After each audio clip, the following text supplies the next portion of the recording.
आज गोरखपुर से उत्तर प्रदेश के मुखिया योगी आदित्यनाथ की फुटबॉल खेलते हुए एक वीडियो सामने आया है और मौका था पूर्वी क्षेत्र अंतर विश्वविद्यालय महिला बास्केटबॉल चैंपियनशिप का।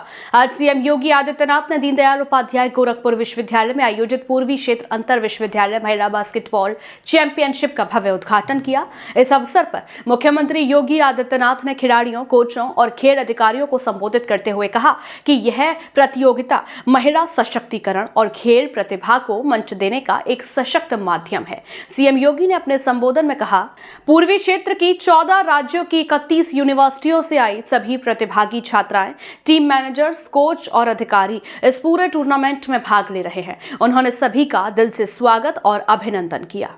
लोगों को संबोधित करते हुए सीएम योगी ने कहा कि खेल केवल शारीरिक क्षमता नहीं बढ़ाते बल्कि अनुशासन, टीम वर्क, नेतृत्व और आत्मविश्वास का भी विकास करते हैं। आज की बेटियां खेल के मैदान में देश और प्रदेश का नाम रोशन कर रही हैं। उन्होंने कहा कि उत्तर प्रदेश सरकार खेलों को बढ़ावा देने के लिए लगातार काम कर रही है, चाहे वह खेल इंफ्रास्ट्रक्चर का विकास हो, खिलाड़ियों को प्रोत्साहन देना हो या अंतर्राष्ट्रीय स्तर तक प्रतिभागियों को पहुंचाने की योजना। सरकार हर स्तर पर खिलाड़ियों के साथ खड़ी है। मुख्यमंत्री योगी आदित्यनाथ ने महिला खिलाड़ियों की सराहना करते हुए कहा कि आज महिलाएं हर क्षेत्र में आगे बढ़ रही हैं और खेल के मैदान में उनका जज्बा नई प्रेरणा देता है।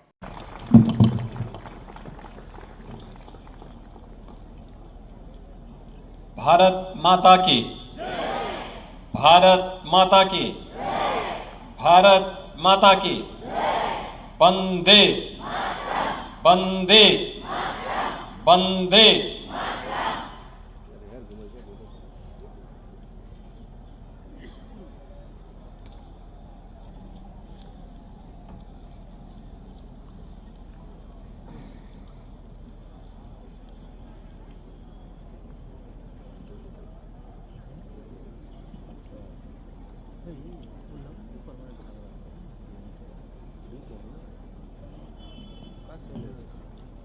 Inter university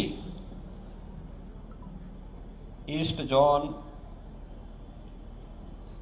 women basketball tournament के आज के इस उद्घाटन कार्यक्रम में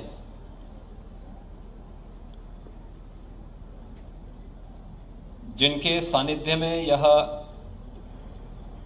आयोजन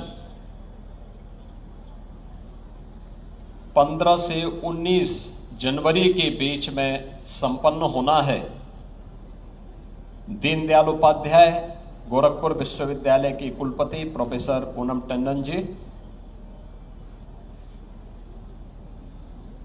विश्वविद्यालय क्रीड़ा परिषद के अध्यक्ष प्रोफेसर विमलेश कुमार मिश्र जी, गोरखपुर के महापौर डॉक्टर मंगलेश श्रीवास्तव जी, विधान परिषद सदस्य डॉक्टर धर्मेंद्र सिंह जी, मान्य विधायकगण श्री महेंद्रपाल सिंह जी, विपिन सिंह जी, प्रदीप शुक्ला जी, राजेश त्रिपाठी जी, फतेह बहादुर सिंह जी, इंजीनियर श्रवण कुमार निषाद जी, विधान परिषद सदस्य ध्रुव कुमार त्रिपाठी जी, भारतीय जनता पार्टी के जिला के अध्यक्ष श्री जनार्दन तिवारी जी, महानगर संयोजक श्री राजेश गुप्ता जी,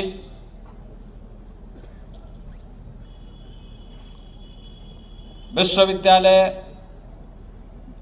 के सभी संकाय के सदस्यगण,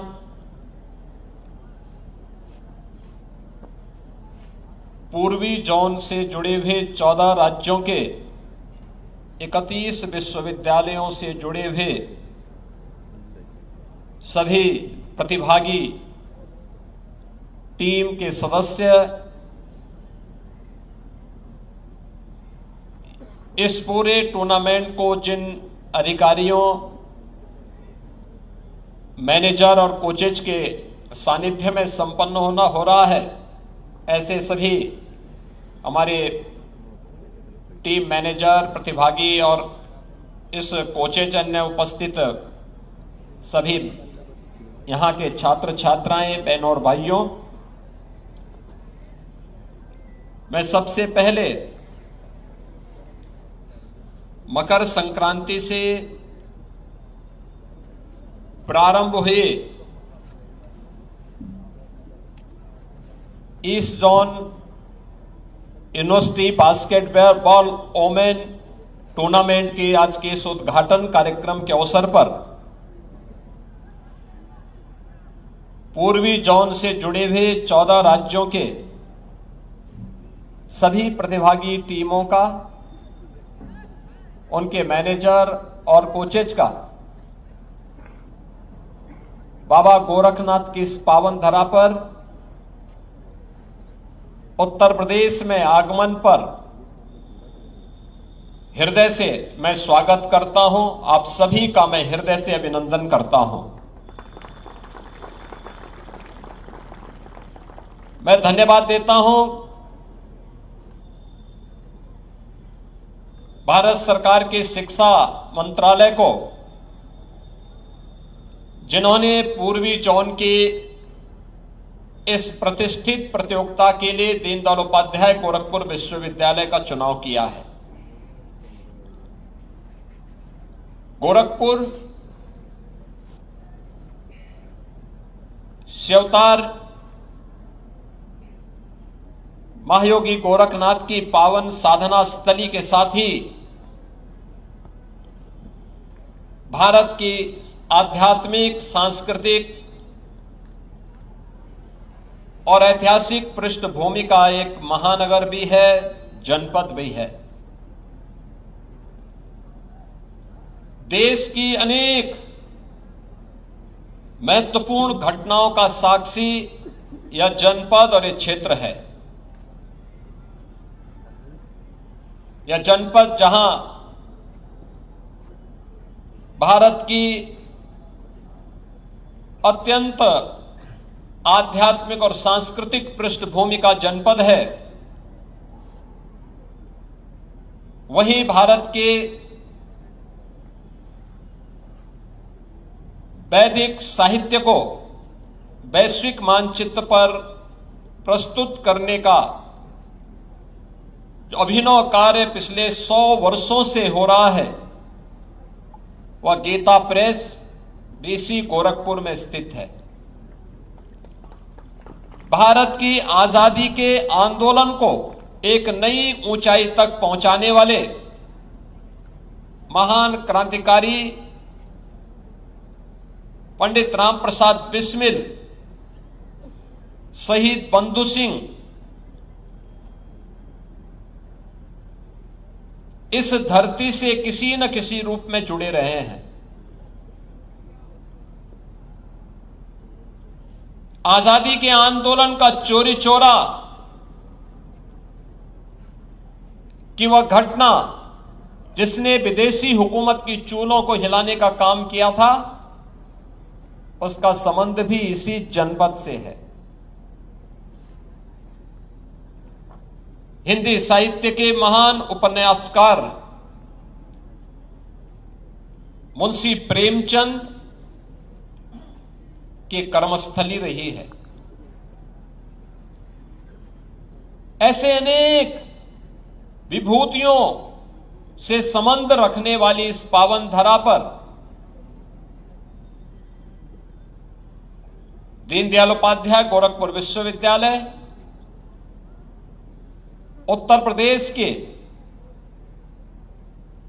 उच्चतम से उच्च शिक्षा के एक महत्वपूर्ण केंद्र के रूप में पूर्वी उत्तर प्रदेश के छात्र छात्राओं के लिए एक महत्वपूर्ण केंद्र है। और इस महत्वपूर्ण केंद्र में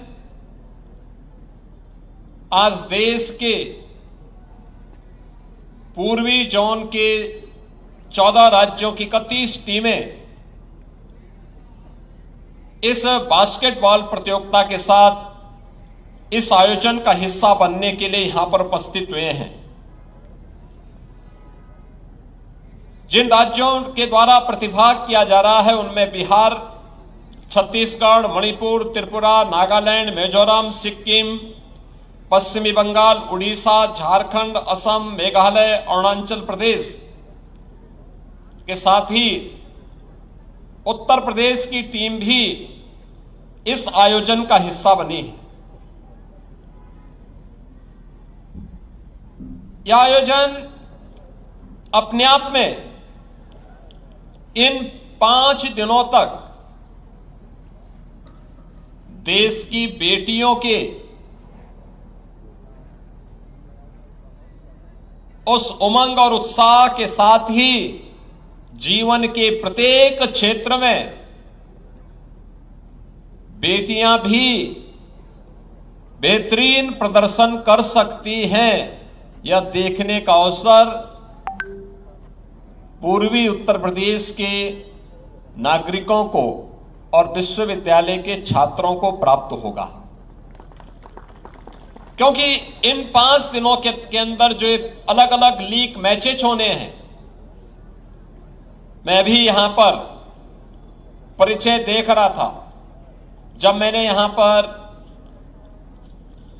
अभी प्रातःकालीन सत्र में उद्घाटन सत्र के दौरान यहां पे दीनदयाल उपाध्याय गोरखपुर विश्वविद्यालय और शहीद नंद कुमार पटेल विश्वविद्यालय रायगढ़ की टीम का मैं परिचय ले रहा था, एकदम उत्साह से भरपूर, आत्मविश्वास से भरपूर ये दोनों टीमें अपने बेहतरीन खेल का परिचय देने के लिए यहां पर उतावला दिखाई दे रही हैं। और मुझे लगता है कि जब हम खेल की बात करते हैं तो आपने पिछले 11 वर्ष के अंदर देश के अंदर एक नई खेल संस्कृति को जन्म लेते हुए देखा है। याद करिए 2014 के पहले खेल और खेलकूद की प्रतियोगिता इस सरकार के एजेंडे का हिस्सा नहीं हुआ करता था। लोग ये मानते थे कि यह कोई प्रायोरिटी सेक्टर नहीं है, अक्सर इसकी उपेक्षा होती थी। इंटरनेशनल स्टैंडर्ड के इंफ्रास्ट्रक्चर न होने के नाते हमारे प्रतिभाशाली खिलाड़ी या तो पलायन करता था या कुंठित होकर के वह हताश और निराश बैठा रहता था। लेकिन अब देश के अंदर 2014 के बाद जिस प्रकार की एक नई खेल संस्कृति प्रधानमंत्री मोदी जी ने विकसित की है, आज वह देखते हुए बनती है। याद करिए जब उन्होंने देशवासियों को खेलो इंडिया खेलों के माध्यम से जोड़ने का आह्वान किया था, फिट इंडिया मूवमेंट के माध्यम से, एक स्वस्थ शरीर के माध्यम से कैसे हम सशक्त राष्ट्र के निर्माण की आधारशिला तैयार कर सकते हैं, इसकी प्रेरणा दी। सांसद खेलकूद प्रतियोगिता के माध्यम से गांव गांव तक इन खेलकूद की प्रतियोगिताओं को हम आगे बढ़ाएं, इसके लिए उन्होंने प्रेरित किया। और अब तो जीवन के एक महत्वपूर्ण आयाम के रूप में खेल और खेलकूद से जुड़ी हुई गतिविधियां आज हम सब के लिए अत्यंत महत्वपूर्ण हो चुकी है। याद रखिए, ये खेलकूद की गतिविधियों में हमारे भारत की प्राचीन परंपरा ने सदैव उसको महत्व दिया है।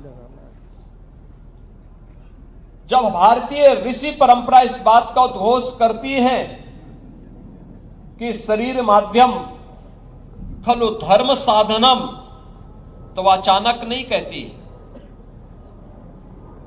उसके पीछे का भाव यही रहता है कि जीवन के जितने भी साधन हैं उन सबको स्वस्थ शरीर से ही प्राप्त किया जा सकता है। ये भारतीय ऋषि परंपरा वैसे ही नहीं कहती है, इसके पीछे प्रत्येक नागरिक को स्वस्थ रहने के लिए एक नई प्रेरणा भी प्रदान की जा रही है। और स्वस्थ शरीर तभी किसी व्यक्ति के पास होगा जब वह उस पर उचित ध्यान देगा, नियम और संयम से रहेगा, जीवन में अनुशासन का पालन करेगा। यह अनुशासन उसे न केवल जीवन में नियम और संयम से रहने के लिए बल्कि उसको अपने शरीर पर ध्यान देने और उसके माध्यम से, स्वस्थ शरीर के माध्यम से अपने समाज को भी और राष्ट्र को भी सशक्त बनाने की एक दृढ़ इच्छा की शक्ति के साथ कार्य करने के लिए उसे प्रेरित करती है। आज खेलकूद को तमाम परिवारों ने अपने जीवन का हिस्सा बनाया है और मैं देखता हूं देश के अंदर कई राज्यों में अभिभावक बेटा और बेटी के बीच में भेदभाव नहीं करता, बल्कि प्रारंभ में ही इस बात को अनुभव करता है कि अगर बच्चा पढ़ाई लिखाई के अलावा किसी एक खेल में रुचि लेता है तो पूरा ध्यान अभिभावक उसके लिए उस खेल विशेष पर लागू करने का प्रयास करता है, उसे प्रोत्साहित करता है, उस प्रकार की सुविधाएं उपलब्ध करवाता है। आज उसी का परिणाम है कि हम लोग भारी पैमाने पर खेल के उस इंफ्रास्ट्रक्चर को आगे बढ़ाने में मदद कर पा रहे हैं। उत्तर प्रदेश में हम लोगों ने हर ग्राम पंचायत में खेल के मैदान के कार्यक्रम को प्राथमिकता का विषय बनाया है। ग्राम पंचायत हो या नगर निकाय, वहां ओपन जिम के निर्माण हो, ब्लॉक स्तर पर मिनी स्टेडियम का निर्माण हो, जिले स्तर पर स्टेडियम के निर्माण हो, ये सभी कार्यक्रम युद्ध स्तर पर आगे बढ़े। अब केवल ओलंपिक में या कॉमनवेल्थ या एशियाड में या वर्ल्ड चैंपियनशिप में मेडल प्राप्त करने वाले खिलाड़ियों को केवल अब भारत सरकार ही पुरस्कार नहीं देती है, विभिन्न राज्य सरकारें भी इसके लिए उन्हें पुरस्कृत करती है। ओलंपिक उत्तर प्रदेश की हमारी सरकार, अगर कोई उत्तर प्रदेश का नौजवान ओलंपिक के लिए क्वालिफाई करता और टीम में प्रतिभाग करता है तो हम उस प्रतिभागी को 10 लाख रुपए की मदद प्रतिभाग करने के लिए उपलब्ध करवाते हैं, उसके लिए स्पोर्ट्स किट उपलब्ध करवाते हैं। इसके अलावा अगर वह मेडल जीतता है, ओलंपिक में गोल्ड मेडल जीतता है, एकल खेल है, और गोल्ड मेडल जीतने पर 6 करोड़ रुपए सरकार उसे उपलब्ध करवाती है और क्लास 1 की जॉब भी उसे उपलब्ध करवाती है। अगर टीम गेम है तो स्वर्ण पदक पर 3 करोड़ रुपए सरकार उसे उपलब्ध करवाती है।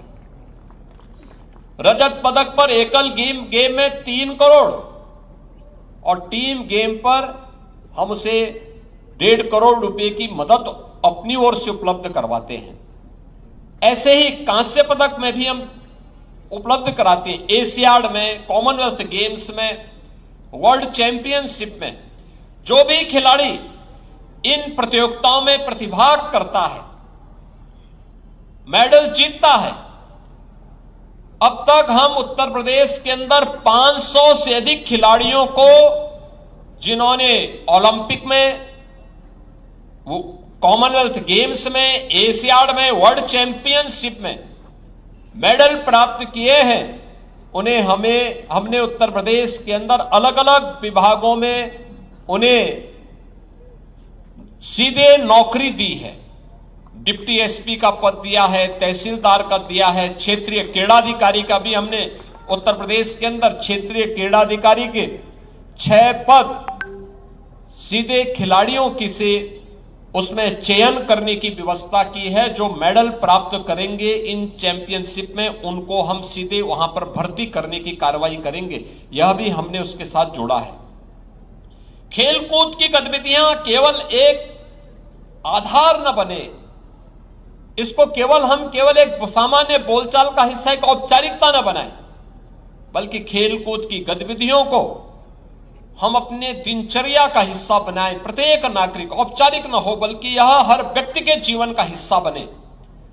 इसके लिए उत्तर प्रदेश के अंदर 96,000 से अधिक स्पोर्ट्स किट हम लोगों ने युवक मंगल दल और महिला मंगल दल को वितरित किए हैं, जिनके माध्यम से गांव-गांव में एक नई खेल संस्कृति को विकसित किया जा सके। उस खेल संस्कृति को विकसित करने की दिशा से ही आज हम सब यहां पर उपस्थित हुए हैं। आज के इस अवसर पर मैं उत्तर प्रदेश के सभी और देश के पूर्वी जोन से आए हुए इन सभी प्रतिभागी टीमों से भी कहूंगा, प्रधानमंत्री मोदी जी की खेल और खेलकूद की गतिविधियों में अपार रुचि है। आपने देखा होगा किसी भी अंतर्राष्ट्रीय प्रतियोगिता में जब कोई भारतीय टीम प्रतिभाग करती है और मेडल जीत के लेके आती है, प्रधानमंत्री जी स्वयं उस टीम के साथ बैठते हैं, उनके साथ इंटरेक्शन करते हैं। आपने देखा होगा जब भी कोई टीम, भारतीय टीम कहीं जाती है, उसे हर प्रकार का प्रोत्साहन प्रधानमंत्री मोदी जी के माध्यम से प्राप्त होता है। और अब तो 2030 का कॉमनवेल्थ गेम्स भारत के अंदर अहमदाबाद में होने जा रहा है। और मैं अभी से कहूंगा हमारी टीमों को, हमारे विश्वविद्यालयों को, हमारे महाविद्यालयों को, हर राज्य को इसके लिए अपने आप को तैयार करना होगा। याद करिए, जो आज से खेल में आगे बढ़ेगा, 2030 के कॉमनवेल्थ गेम्स के लिए वह क्वालिफाई भी करेगा और फिर उसमें मेडल भी जीतेगा। आज से हमें अपनी तैयारी करनी होगी। 2036 के ओलंपिक के लिए भारत आवेदन कर रहा है और मोदी जी के नेतृत्व में हम मानते हैं कि 2036 का ओलंपिक भी भारत में हो, और 2036 का ओलंपिक भारत में हो तो भारत अधिकाधिक मेडल प्राप्त करे, इसकी तैयारी हम सबको करनी चाहिए। मुझे प्रसन्नता है कि दीनदयाल उपाध्याय गोरखपुर विश्वविद्यालय विगत दिनों में हुए कई खेल प्रतियोगिताओं में, जो इंटर यूनिवर्सिटी खेल प्रतियोगिताएं देश के अंदर हुई हैं, उन सब में उसने प्रतिभाग किया है और प्रतिभाग करने के बाद बहुत सारी प्रतियोगिताओं में भी विश्वविद्यालय की टीम ने मेडल प्राप्त किए हैं। आज यहां पर ये 14 राज्यों की 31 टीमें आई हुई हैं। इन टीमों को इन 5 दिनों के अंदर अपने खेल का प्रदर्शन करने का अवसर गोरखपुर और पूर्वी उत्तर प्रदेश के छात्र छात्राओं और नागरिकों के बीच में करने का अवसर प्राप्त होगा। मैं सभी विश्वविद्यालयों से, महाविद्यालयों से इस बात का आह्वान करूंगा, वे कम से कम एक खेल को अपने विश्वविद्यालय के अंदर गोद लेकर के अच्छे खिलाड़ियों को तलाशने का काम करें, अभी से तैयार करें, स्वस्थ प्रतिस्पर्धा को आगे बढ़ाएं। ये स्वस्थ प्रतिस्पर्धा हमें जीवन के प्रति भी अनुशासित बनाएगी, खेल भावना को और सुदृढ़ करेगी। हमारा युवा अगर खेलकूद की गतिविधियों में आगे बढ़ेगा तो नशे से दूर रहेगा, तमाम विकृतियों से बचा रहेगा और खेलेगा तो जो खेलेगा वही खेलेगा भी, और उसको खिलाने के लिए आवश्यक है कि देश तभी आगे बढ़ेगा। विकसित भारत 2047 का लक्ष्य हम तभी प्राप्त कर पाएंगे जब खेल और खेलकूद की गतिविधियों को पूरी मजबूती के साथ हम बढ़ाने की तैयारी करेंगे। उत्तर प्रदेश ने इस दिशा में प्रयास प्रारंभ किया है, जिसमें अब एक स्पोर्ट्स यूनिवर्सिटी भी उत्तर प्रदेश के अंदर बन चुकी है मेरठ में। हमने 1 डिस्ट्रिक्ट 1 प्रोडक्ट की अपनी योजना में मेरठ में केवल स्पोर्ट्स आइटम, देश और दुनिया की हर स्पोर्ट्स की आइटम आपको मेरठ के अंदर मिल सकती है और मेरठ के अंदर उसका मैन्युफैक्चरिंग भी होता है। यानी ये सभी कार्य आज उत्तर प्रदेश स्वयं भी अपने स्तर पर तैयार कर रहा है। मुझे पूरा विश्वास है ये जो 14 राज्यों की टीमें यहां पर उपस्थित हुई हैं, ये टीम उत्तर प्रदेश को देखेंगी, यहां जानेंगी, अपने बेहतरीन खेल से यहां के लोगों को अवगत करा करके, और ये टीम भावना हम राष्ट्र निर्माण की प्रवर्तमान अभियान के साथ भी अपने आप को जोड़ करके 2047 के विकसित भारत की संकल्पना को आगे बढ़ाने में अपना योगदान देंगे। आज के इस अवसर पर मैं एक बार फिर से सभी प्रतिभागी टीमों का हृदय से स्वागत करता हूं, अभिनंदन करता हूं। इस पूरी प्रतियोगिता के प्रति अपनी मंगलमय शुभकामनाएं देते हुए खिलाड़ियों ने उद्घाटन मुकाबले के जरिए अपने दमखम का प्रदर्शन किया। यह प्रतियोगिता न केवल खेल प्रतिभागियों को निखारेगी बल्कि एक भारत श्रेष्ठ भारत की भावना को भी मजबूत करेगी। यूपी से जुड़ी हर खबर के लिए देखते रहिए रॉयल बुलेटिन।